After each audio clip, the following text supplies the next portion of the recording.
سلام به همگی. آقا شتاب جلخوردگی ولایت بعد از جام زهر ژنو اونقدر بالا رفته که بنده موشگاف هرچی بدوام بگرده پاشم نمیرسم. بعد از کوسه نوبت مصاحبه اختصاصی شیخ فرید با فاینانشل تایمز رسیده تا این ور بچرخه اون ور بچرخه، هی بگه آمریکا رابطه اعتماد. Hassan Rouhani has told the Financial Times newspaper به آمریکا آنچه که باید تو این مقطع انجام بگیره فعلا کاهش تنش هست و قدم به قدم ایجاد اعتماد نسبت به همدیگر. به هر حال مشکلات 35 ساله رو نمیشه در یک زمان محدود حلش کرد. اگر همین توافقاتی که فعلا قدم اولش در ژنو انجام شد به دقت و به خوبی اجرا بشه، به معنای این است که یک گام به سمت اعتماد ما جلو گذاشتیم. تا دیروز وقتی صحبت از اوباما شد همین شیخ پری نسناس فیگور میگرفت و میگفت کی؟ اوباما؟ من؟ تماس؟ شیب؟ بوم؟ شیبدار؟ شیبدار داشت میکنم؟ بوم؟ شیبدار؟ بله، حالا همین بعد از ژنو رو در بایسی رو گذاشته کنار و رفته تو مایه های قربون صدقه رفتن از پرزیدنت اوباما. فقط مونده بگه باراک هلاکم سی. اوباما را مؤدب و باهوش یافتیم. لابد در ادامه هم این ترانه رو خطاب به اوباما زمزمه کرده.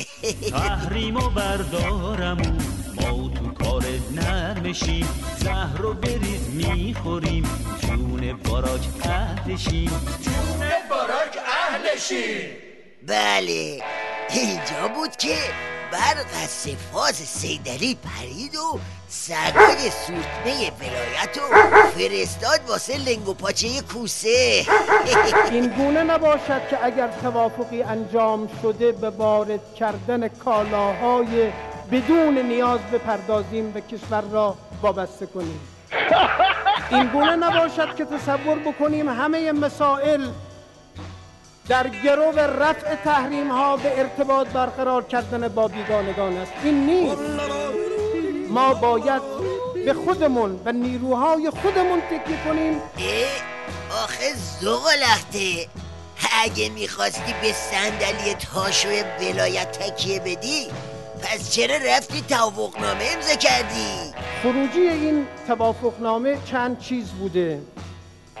حق غنیسازی ما را در خاک جمهوری اسلامی به رسمیت شناختن، اما ملاحظه فرمودید دشمنانی که ما بارها پشت این تریبون اعلام کردیم قابل اعتماد نیستند فاصله ای طول نکشید.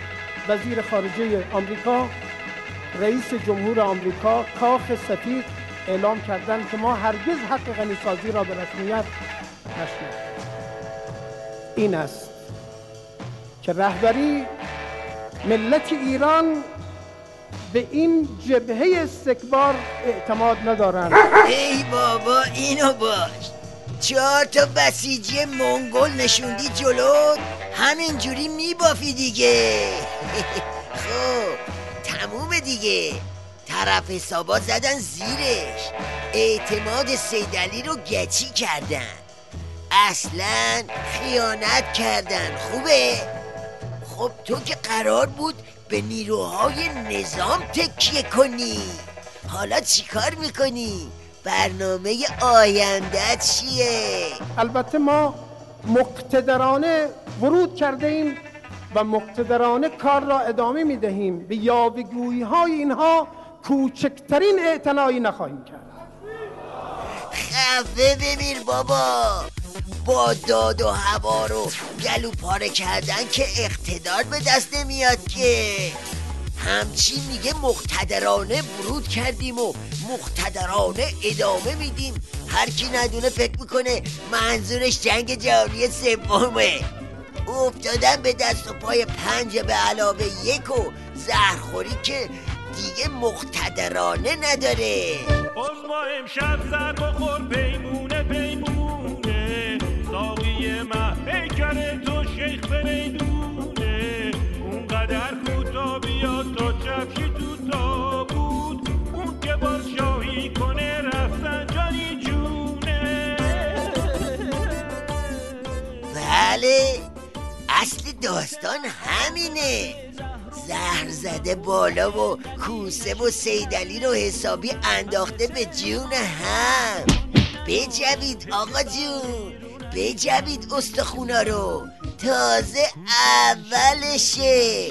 هر کی زهر بخوره باید پای لرزشم بشینه.